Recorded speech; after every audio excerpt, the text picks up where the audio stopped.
അതൊരു വലിയ കഥ വേവിച്ച എന്നെ വേവിച്ചതിനടുത്ത് എത്തിച്ച കഥ. കഥയല്ലേടാ നീ പറഞ്ഞോ, ഞാൻ കേട്ടോണ്ടിരിക്കാം.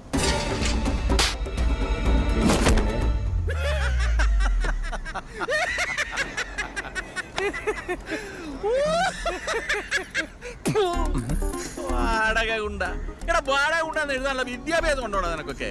ചുമ്മാ തള്ളിക്കയറി അങ്ങ് ചെന്നേക്കുവാ. നിന്നോടല്ല, എനിക്ക് മറ്റവനോടാ ചോദിക്കണ്ടത്. ആരെ? ആ 4 അടി പൊക്കമുള്ളവനില്ലേ, ആ ധർമ്മക്കാരൻ. ബേബി സാറാണല്ലോ.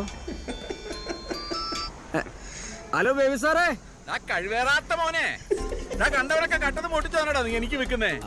പിന്നെ നീ മിണ്ടണ്ടടാ, നീ എന്റെ കൈ കിട്ടടാ, കാണിച്ചു തരാം. നിന്നെ 4 അടി വെട്ടി കുറച്ച് 2 അടി ആക്കി തരടാ. വെക്കടാ ഫോൺ. അല്ല ബേബി വാടക ഗുണ്ട. ഒരു കോഴിയെ കൊല്ലാൻ പോലും ധൈര്യമില്ലാത്ത നീയൊക്കെ എങ്ങനെയാടാ വാടക ഗുണ്ടാകുന്നത്?